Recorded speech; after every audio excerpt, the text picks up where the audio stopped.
Salut les devins, c'est Saikyo. J'avais le choix entre vous proposer ma review du chapitre 41 de Dragon Ball Super ou du fameux chapitre numéro 4 de Super Dragon Ball Heroes Universe Mission, donc la Prison Planet, et mon choix s'est porté sur ce fameux chapitre 4 de l'Universe Mission pour une raison toute bête et simple. Le chapitre de Taru est plutôt pas mal, on s'en parlera dans ma review, elle arrive bientôt, ou en tout cas, il ne fait pas de massacre comme les 2-3 derniers chapitres que l'on a pu avoir, et c'est déjà bien d'avoir un chapitre qui s'en sort de manière normale, sans exploser de qualité, ni non plus détruire quoi que ce soit, mais de l'autre côté, le chapitre 4 de SDBH, enfin c'est le 14e chapitre de SDBH, mais pour l'Universe Mission c'est le 4e, eh bien j'ai trouvé bien plus amusant, drôle et fun à lire que le fameux chapitre de DBS. Alors certes, dans son incohérence farfelue totale qui est propre à SDBH, mais après tout, peu importe le flacon pourvu qu'on en ait l'ivresse, c'était le cas. L'ivresse, je l'ai eu du côté du chapitre de SDBH et beaucoup moins du côté du chapitre de DBS, donc me voici aujourd'hui vous proposant cette fameuse review-là. Le chapitre commence sur quelque chose qui ne nous a jamais été teasé dans l'anime tout simplement, c'est le combat contre d'anciens ennemis du passé. Il y a Majin Buu, il y a Cell, il y a Bojack, il y a Slug, il y a Thales, on s'en fout, canon pas canon, on est dans Super Dragon Ball Heroes, qui se battent contre Mirai Trunks. Et on se demande comment ils sont arrivés là, mais aussi on se demande pourquoi ceux-ci ne crèvent pas quand Mirai Trunks en arrive à bout. Alors de base, les devins, je pensais que c'était Few qui les avait ramenés parce que vous vous rappelez, dans le tout premier chapitre et tout premier épisode de SDBH, Universe Mission, nous voyons le tableau de bord de Few, sur lequel on pouvait distinguer le roi Cold, on pouvait distinguer Cell, etc. Donc pourquoi pas qu'ils ramènent ces gens-là aussi. Mais une chose qui nous met sur une toute autre piste, c'est le fait que ces personnages-là s'évaporent en fumée une fois qu'ils se prennent un coup et se reconstituent après, et ce ne sont pas les capacités de reconstitution debout, vous voyez que ça fait exactement la même chose sur Bojack, etc. Une fois que Cooler, oui, Golden Cooler se ramène au combat, il les détruit complètement, et nous voyons qu'il y a une drôle de machine que nous avions déjà vue lors des événements animés avec le Dr Raichi et Hachiak, et justement nous avons la confirmation que le Dr Raichi serait probablement derrière tout ça. S'est-il immiscé dans les plans de Few ou fait-il partie des plans de Few, nous ne le savons pas, mais pendant que Majin Ozoto, oui c'est un joli joyeux bordel et bien sûr dans ce chapitre, mais qui est quand même plaisant à voir, donc au moment où Majin Ozoto vient foutre un petit peu la pression et vient de trouver une fameuse machine justement qui envoie le gaz permettant de reconstituer d'anciens ennemis comme Thales, etc., eh bien face à lui se trouve le fameux Hachiak, qui nous avait déjà été teasé pour Super Dragon Ball Heroes. Donc j'hésite toujours, est-ce que Few a le contrôle et la maîtrise sur ce qui se passe ou pas? J'ai de plus en plus tendance à croire que non et ça dégénère un petit peu. On a vu que Few a une belle maîtrise sur son plan, mais qu'il y a quand même des ratés, comme quand Kamba et Goku et Végéto tout ça font craquer les lignes de l'espace-temps et les chaînes qui emprisonnent la Prison Planet. Bon, il n'avait pas la maîtrise là-dessus. Donc il est possible que le Dr Raichi, ou les créations du Dr Raichi ou je ne sais quoi, aient pu dériver du plan de Few original, mais entre-temps, pendant que tout ce joyeux beau monde était en train de se battre et de discuter, nous avons eu une discussion très intéressante et qui a eu une conclusion assez farfelue aussi, j'oserais le dire. Nous avons la rencontre entre Golden Cooler et le roi Cold, le roi Cold qui venait de se faire défoncer, et nous nous attendions justement à ce qu'il y ait un petit témoin émotionnel par rapport à tout ça, des retrouvailles. On s'attendait pas forcément à un câlin, mais par exemple que Cooler aille relever son père qui est vachement blessé, je n'oserais pas dire qu'il est aux frontières de la mort, mais il est quand même pas très loin. Un peu d'aide serait la bienvenue de la part de son fils. Eh bien, à partir du moment où le roi Cold éprouve de la fierté envers son fils, qu'il lui montre la Dragon Ball à 4 étoiles qu'il possède, qu'il le remercie de l'avoir aidé, que fait Cooler ? Froidement, il tue son propre père. Alors c'est vrai que ça n'a rien d'étonnant quand l'on sait à quel point Freezer peut s'en foutre de son propre père, quand on sait à quel point ils sont barjots dans cette famille-là, quand on se rappelle dans Fukatsu no F que Freezer demande des nouvelles de son père, on lui propose de ramener son père à la vie ensuite, et Freezer refuse, il dit non, laissez mon père dans le royaume des morts, donc ça n'a plus grand-chose d'étonnant, mais on pouvait s'attendre à un développement tout autre dans Super Dragon Ball Heroes, à une coalition, ou au pire, dans un moindre cas, par exemple que Cooler laisse son père mourant ici, mais pas forcément qu'il le tue d'un rayon de la mort dans le cœur. Eh bien, c'est pourtant ce qu'il se passe. Cooler n'en a absolument rien à foutre que son propre père soit dans cet état-là. Au diable l'empire fondé par son père. Il veut simplement récupérer son Dragon Ball et fonctionner uniquement pour sa propre gueule. C'est un développement super intéressant qui est plutôt fidèle à ce que l'on connaît de cette fameuse famille, mais qui quand même les deux m'a un petit peu choqué dans cette scène. Alors pas choqué dans le sens où c'est quoi, c'est horrible, faut pas le montrer, non c'est pas ça. Dans le sens où je me dis putain, il porte vous m'avez compris, ces Dragon Ball on va dire, il les porte bien, tu vois ce que je veux dire? Même un petit peu trop. Donc vachement étonné mais aussi satisfait sur ce passage-là de voir que certaines petites surprises peuvent nous être proposées, jusqu'à ce que l'on utilise le fait que Hachiak possède une Dragon Ball et qu'une confrontation va avoir lieu avec Majin Ozoto.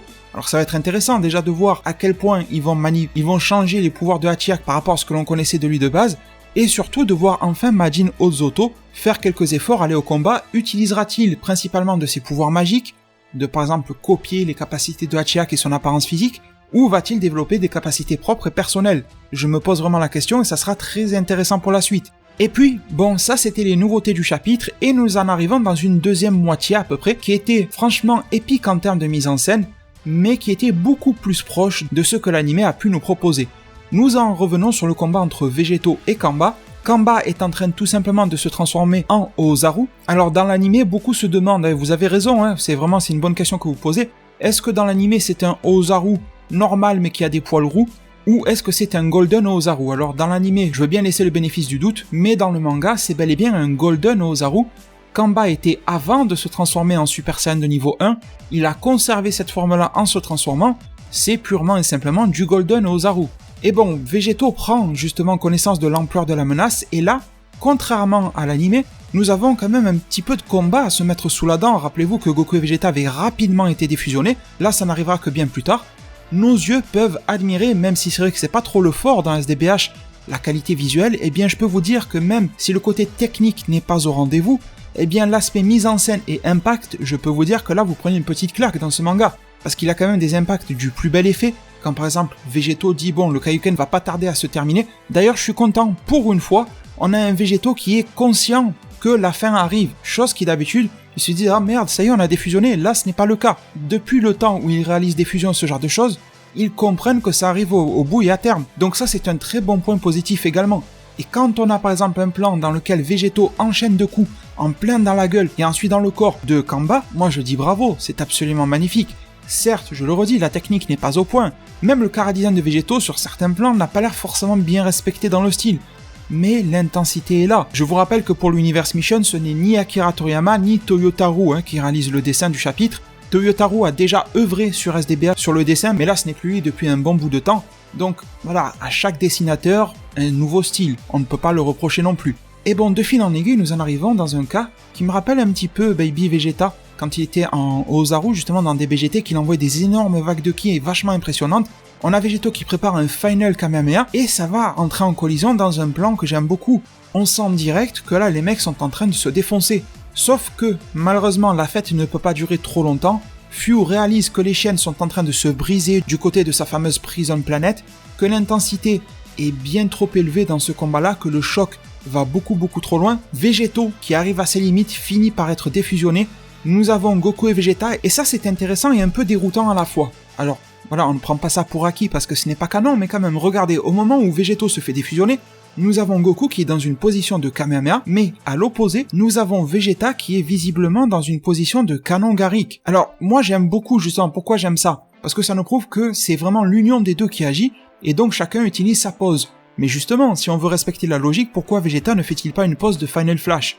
Bon, vous me direz en zone commentaire ce que vous en pensez. Et encore une fois, pour clôturer le chapitre, les deux, pour vous montrer que le manga, malgré ses faiblesses techniques, reste supérieur, mais largement pour moi à mes yeux, à l'anime Super Dragon Ball Heroes, nous avons l'entrée en scène de Fu, qui est, j'ai envie de le dire, magistrale. Surprenante également, il fait des attaques qui portent un nom déjà.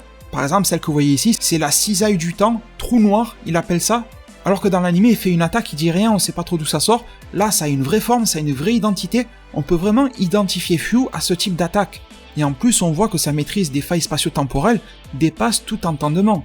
Vraiment jamais, les devins, nous n'avons vu un tel niveau de maîtrise des timelines, des univers, machin, dans Dragon Ball, toutes licences confondues, que ça soit DB, Z, GT, S, tu prends SDBH, DBH, même Demigra, qui a beaucoup farfouillé les timelines, n'a jamais maîtrisé à sa guise, comme ça, les failles spatio-temporelles. Pour moi, c'est du jamais vu. Le seul sur qui je peux avoir des doutes, c'est Mechikabura, mais il n'a pas montré grand-chose encore dans SDBH, et même Vegeta s'étonne de voir autant de puissance, de voir autant de ki qui a été monté d'un coup. Donc là, nous en arrivons dans un développement classique de ce que nous avons pu voir dans l'anime, avec quand même des phases intéressantes, comme quand Fu va couper la queue de Kamba, c'est quand même nettement mieux que ça a pu l'être dans l'anime, vous êtes d'accord avec moi quand même. Et nous avons Kamba qui rétrécit, qui reprend sa forme de base, qui s'en prend à tout le monde, qui ne veut pas arrêter tout ça. Fu n'est toujours pas parti, contrairement à l'anime, il est toujours là, et bizarrement, ça ne sera pas lui qui va sauver Goku et Vegeta, mais Goku et Vegeta, vont se faire sauver par Goku et Vegeta eux-mêmes. Cette fois-ci, c'est au tour de Xenogoku et Xeno Vegeta SSJ4 de prendre la relève. Je pense que vous avez tous vu la preview du prochain épisode de l'anime, du jeu, de n'importe quoi. Vous savez que nous allons avoir droit à du Vegeto Super Saiyan 4. Nous en avons le teasing en quelque sorte ici. Je pense qu'à partir de ça, dans le chapitre prochain, Fyu va s'éclipser en voyant que le niveau a redescendu et on va relancer un petit peu la machine de la prison planète. Il n'a plus grand chose à faire ici, il va pouvoir relancer son expérience comme dans l'anime. Mais je trouve très classe la manière dont Goku et Vegeta arrivent, mais malgré tout, je ne peux pas m'empêcher de m'inquiéter. Certes, je n'arrête pas de répéter que dans Super Dragon Ball Heroes, il ne faut pas se fier au niveau de puissance, que ce n'est pas canon et tout ce qu'on veut. Mais malgré tout, quand on en arrive dans un état dans lequel Goku et Vegeta, issus de la dimension Dragon Ball Super, utilisant le Super Saiyan Blue et fusionnant en végétaux Blue Kaioken, post-tournoi du pouvoir dans l'idée, n'arrivent pas à défaire Kamba. Alors comment Xenogoku SSJ4 et Vegeta SSJ4 pourraient le battre en sachant qu'il a été admis dans le premier chapitre de SDBH par Goku SSJ4 lui-même qu'il était inférieur à Goku SSJ Blue. Alors comment l'association de ces deux pourrait dépasser Kamba ? Soit il y aura un pouvoir extraordinaire dont on ne connaît pas la source, soit Vegeta est surpuissant à un niveau incroyable mais ça m'étonnerait, ou alors, et je trouve que ça serait le plus correct, vous me direz, vous savez que toute chose et tout être a des limites, et je pense que Kamba aura bien des limites à un moment ou à un autre. Rappelez-vous, épisode 110 de DBS, on pensait que absolument personne dans les mortels ne pourrait battre Jiren. Et vous avez vu qu'une vingtaine d'épisodes plus tard, il était en train de s'essouffler, de se prendre quelques coups, même Vegeta SSJ Blue pouvait faire quelques petites belles actions face à Jiren, c'était le début de la fin, et bon voilà, l'homme qui n'avait pas de limite, finalement a touché le fond. Donc je me dis, est-ce que ce n'est pas le même schéma qui va être reproduit dans le sens où, ok, Xenogoku SSJ4 et Vegeta sont plus ou moins du même niveau que leurs homologues de Dragon Ball Super en Blue, mais Kamba, lui, par contre, il a beaucoup moins d'énergie, de stamina, donc d'endurance, de ki, etc. Il s'est beaucoup dépensé. Le Ozaru, il a subi beaucoup d'épreuves, il a fallu qu'il se prenne les coups de Fyu, ça l'a quand même affaibli. Est-ce que cet affaiblissement constant et cette utilisation massive de ses pouvoirs ne va pas donner raison à Xeno Vegeto SSJ4, même si pourtant ce Xeno Vegeto SSJ4 serait moins balèze qu'un Vegeto Blue ou Vegeto Blue Kaioken? Je pense que ça serait l'explication la plus rationnelle. Après, vous savez que dans Super Dragon Ball Heroes, ils ne s'embêtent pas à nous fournir des explications pour nous dire qu'un tel est plus fort que l'un ou que l'autre. Je sais que je le répète chaque fois, mais nous avons bel et bien eu le combat de Bardock face à Xeno Gogeta SSJ4, et le combat était plutôt équilibré.